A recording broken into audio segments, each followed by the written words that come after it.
In a particularly wild turn of events, Marvel just brought back the MCU's first-ever villain as a bag of ashes in Ironheart. So far, Ironheart hasn't featured a clear-cut villain save for the Hood, though Riri Williams has been working alongside him in Ironheart's first 3 episodes. Throughout that time, Tony Stark has been mentioned multiple times. This isn't surprising, given the obvious connections to Iron Man, including Riri's suits of armor and Stark's alma mater. While it is highly unlikely that Tony Stark or an AI of Tony Stark will make an appearance in Ironheart, peripheral characters from Tony Stark's MCU arc have already started to appear. What's shocking, however, is how one iconic villain in particular reappeared in the MCU. Obadiah Stane was the MCU's first official villain in Iron Man. He established a few MCU tropes. Obadiah Stane, portrayed by Jeff Bridges, holds a special place in the MCU's history. While Tony Stark is lavished with credit for launching the MCU in such a spectacular manner in Iron Man, Obadiah Stane, Ironmonger, should receive the same level of reverence as the MCU's first-ever superhero. As such, Stane was the first to establish certain MCU tropes, especially regarding villains. Stane was the first villain to die, establishing the unfortunate trope that most villains don't survive their first movie. Jeff Bridges recently revealed that Obadiah Stane was initially supposed to survive the events of Iron Man.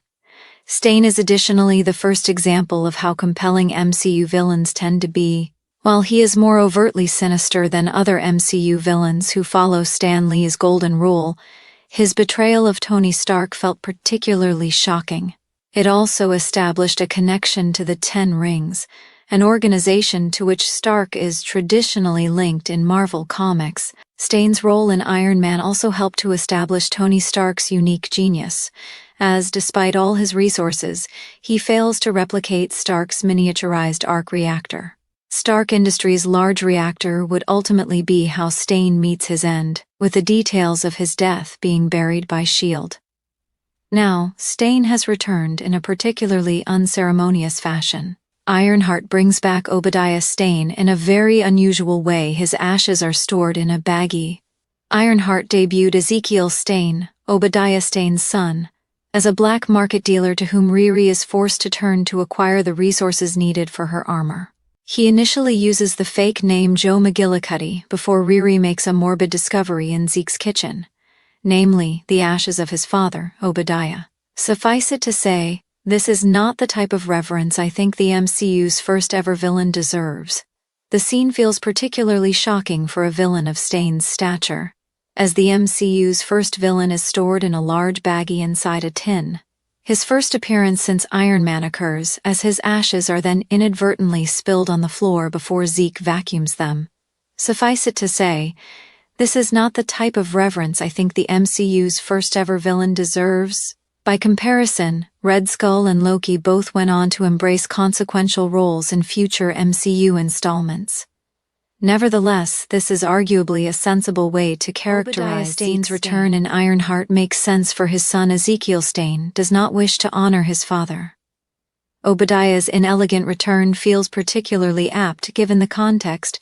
Ezekiel Stane goes on to explain to Riri Williams that he wishes to distance himself as much as possible from his late father, confessing that his father turned into a supervillain before his death. His unscrupulous actions, including blackmailing Riri, already foreshadow a villainous turn, and I hope this allows Zeke to star in future MCU installments, continuing his father's legacy. While I may feel that Obadiah Stane deserves a little more reverence than Ironheart afforded him, the same certainly can't be said for Zeke Stane. Putting his ashes in a plastic bag inside a tin reflects this attitude, indicating that he is ashamed of his father for his villainous turn. Then again, I wonder if this is also indicative of something more sinister. Zeke Stane is traditionally a villain in Marvel Comics and a modern rival of Tony Stark, a role that could still be fulfilled in Ironheart, with Riri taking Tony's place. If this is where Ironheart is headed, then I think his decision to treat his father's legacy so flippantly could be reinterpreted as a sign of overall disrespect. His unscrupulous actions, including blackmailing Riri, already foreshadow a villainous turn, and I hope this allows Zeke to star in future MCU installments, continuing his father's legacy.